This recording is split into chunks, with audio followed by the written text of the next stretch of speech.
I spent 10 days in a coma after a fall down the stairs. When I opened my eyes, the chair beside my bed was empty. My son was gone. All he left was a crumpled note on the nightstand. "Dad, I already sold the house. You're nothing but a burden. Figure it out yourself. Don't call me." I broke apart right there in that bed. Then 3 slow knocks landed on the door, and a man in an expensive suit walked in and said, "Perhaps your son isn't very smart." I froze, because I had no idea yet how right he was. "I am grateful you're spending this time with me. Drop a comment and tell me where in the world you're watching from. I want to know." A quick note before we begin. Some details here have been shaped for storytelling and reflection, but every lesson inside them is worth your time. The first thing I noticed was the smell. Sharp antiseptic, hospital bleach, the kind that strips a room of anything warm. My body ached like it had been taken apart and reassembled by someone who'd never done it before. An IV pulled at my wrist. A machine beeped without opinion. And in the corner sat a hard plastic visitor's chair, empty, positioned exactly where someone would sit to watch over a man they loved.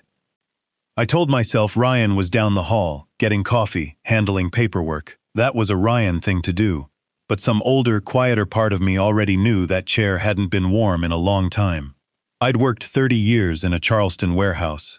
Bad knees, an aching back, and $47,000 in savings I never touched, because I was always saving it for something that mattered. I'd given Ryan everything else, sold my truck for his college deposit, kept a jar behind the canned goods for his first apartment. I never needed him to notice the sacrifices. I just needed him to be okay. That's when I saw the folded note on the bedside table. I recognized the handwriting before I even opened it. Ryan always pressed too hard with a pen. 3 sentences. "You're nothing but a burden. Figure it out yourself. Don't call me." I read it 3 times because the words kept sliding off, refusing to land. 30 years of overtime, a jar behind the canned goods, his graduation in a shirt I'd ironed 3 times. And this was what it added up to. The sob that tore out of me wasn't dignified. A nurse named Linda rushed in, saw the paper in my hand, and asked gently if there was someone she could call. "No," I said. "There's no one." She left quietly. And that's when 3 deliberate knocks landed on the door. Not a nurse's knock, the kind made by a man who already knows he's coming in. He wasn't a doctor. I knew it the moment he stepped inside. Charcoal wool suit, Oxford leather shoes, a black briefcase held like it weighed nothing. Silver-haired, mid-60s, with eyes that looked at me like a man who'd been searching for something for decades and had finally found it. He pulled the visitor's chair beside my bed and sat down. "Mr. Carter," he said, "my name is Harold Bennett. I'm an attorney and chief administrator of a private estate here in Charleston. I've been looking for you for a very long time." I told him he had the wrong man, a retired warehouse worker with no will worth reading. He looked at the note still in my hand, and something like quiet fury moved behind his eyes. "Perhaps your son isn't very smart," he said. "Is he?" Before he told me anything else, his eyes dropped to the silver bracelet on my wrist, the one I'd worn since before I could remember, logged in with me the day St. Andrew's Children's Home took me as an intake. I'd never known where it came from. "I've seen that bracelet before," Harold said. "In documents. In a description written by a forensic archivist who spent 14 months trying to match it to a family crest." He opened his briefcase and handed me a faded photograph. A boy of 4 or 5, squinting into the sun in front of an iron gate, and a grand white house, a silver bracelet catching the light on his wrist. Identical to mine, not similar, identical, down to the same hand-shaped imperfection. "That boy," Harold said, "is you. Taken in the summer of 1961, in front of your family home. Your real name is not Joseph Carter." He set a bound legal document on the bed. "Your name is William Ashford. The man beside you in that photograph is your father, Edmund Ashford. He spent the last 40 years of his life looking for you. And when he died, he left you everything he had. I told him it wasn't possible. I was nobody, a forklift driver, a 2-bedroom apartment that smelled like the neighbor's cooking." "Don't," Harold said, steel under the quiet. "Don't reduce yourself to what someone else's cruelty made you into. You are not nobody. You never were." He told me everything. My father, Edmund Ashford, founder of one of the biggest private equity firms in the Southeast, Ashford Capital Group, a 40-story glass tower on Meeting Street I'd driven past 100 times without knowing it carried my blood. My mother, Catherine, a schoolteacher he'd proposed to 3 weeks after meeting her, who died when I was 2.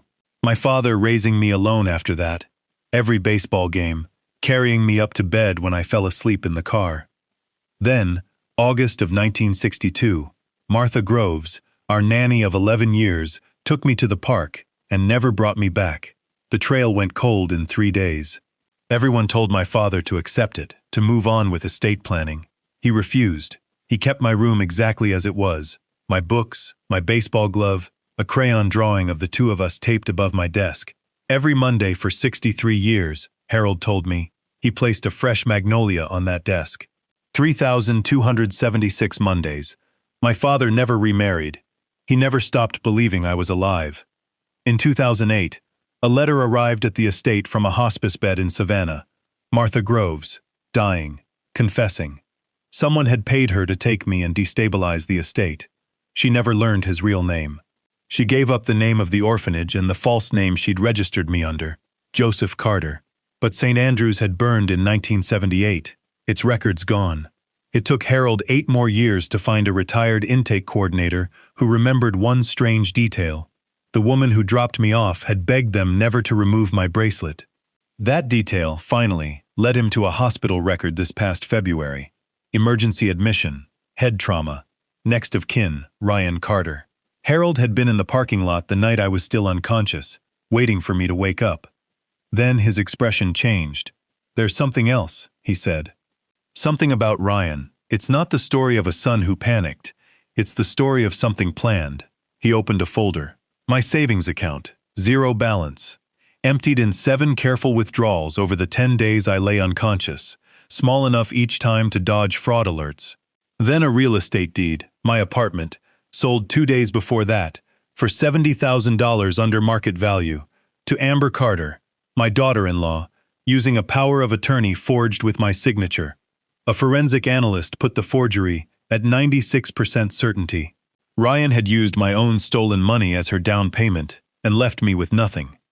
Then came texts between Ryan and Amber, stretching back 8 months.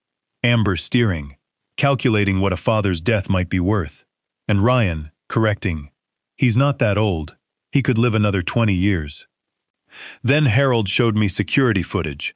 Ryan, 3 days before my fall, crouched at the stairwell railing with a screwdriver, loosening the bolts just enough that they'd hold until real weight came down on them.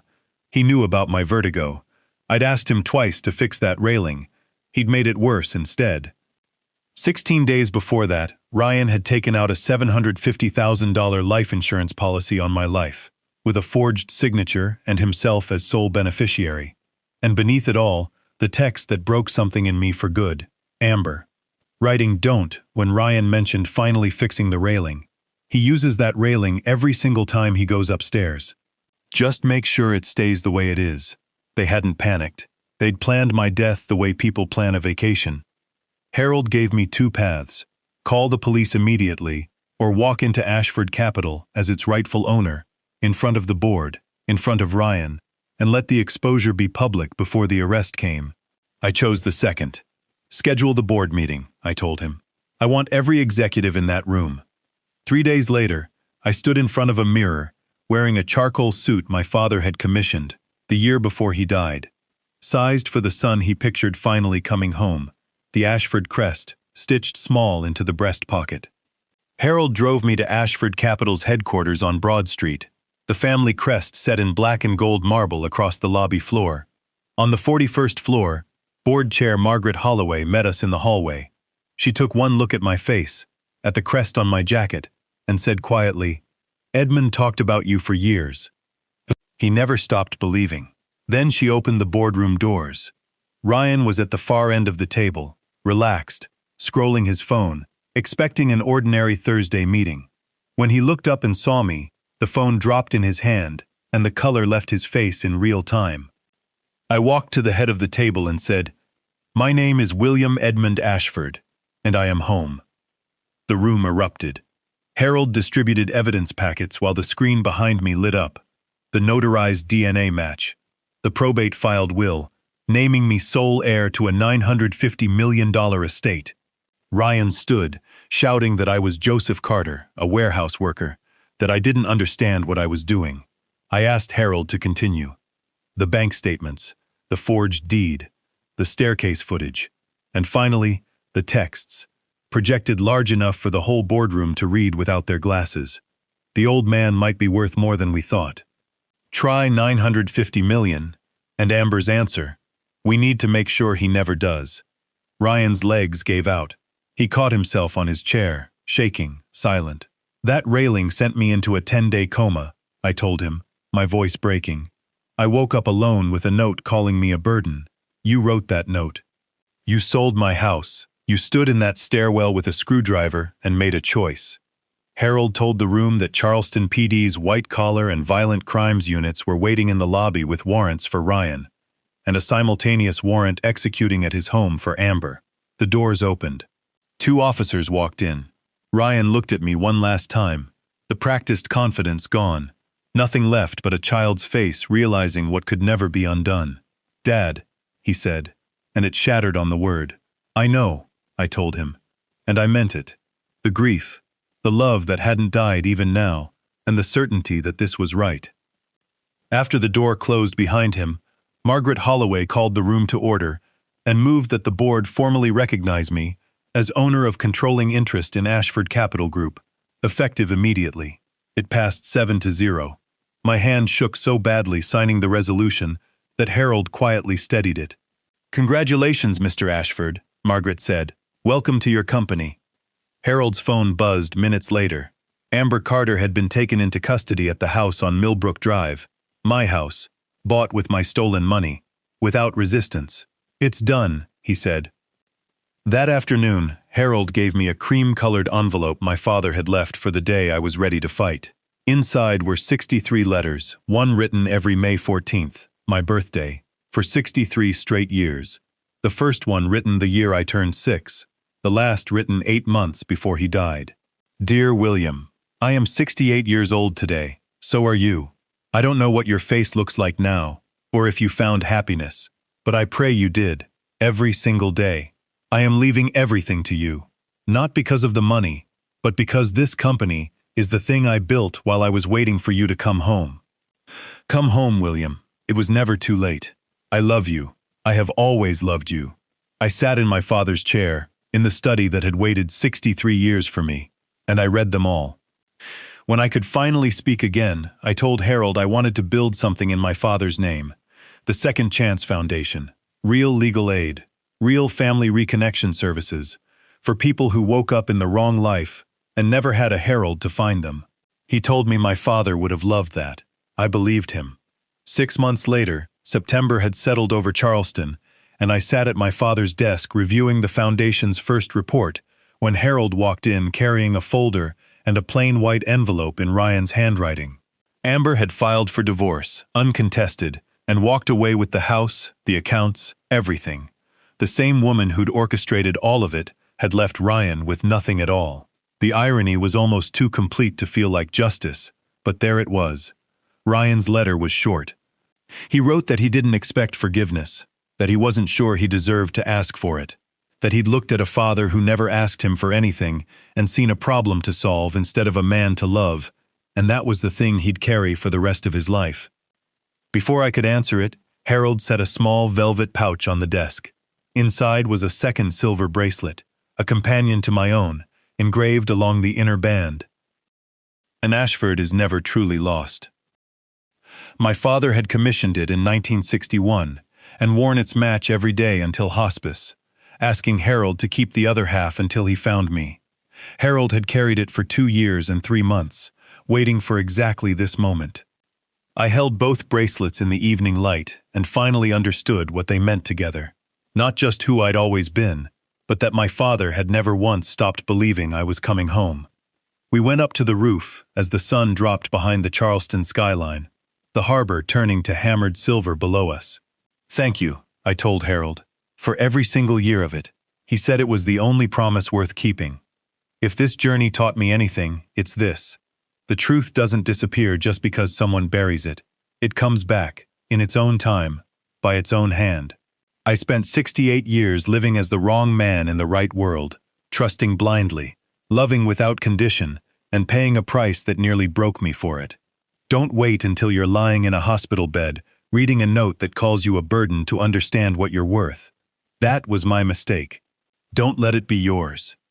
Greed hollowed my son out from the inside. He had everything a son could need, and he chose more. Amber calculated every move and, in the end, walked away with nothing worth keeping either. The cruelest poverty isn't an empty wallet, it's an empty conscience. Love outlasts betrayal, loyalty outlasts time, and an honest life, however small, is worth more than any stolen fortune. This has been my story, raw, painful, and real. If something here stayed with you, tell me which moment hit hardest, and share it with someone who needs to hear it today.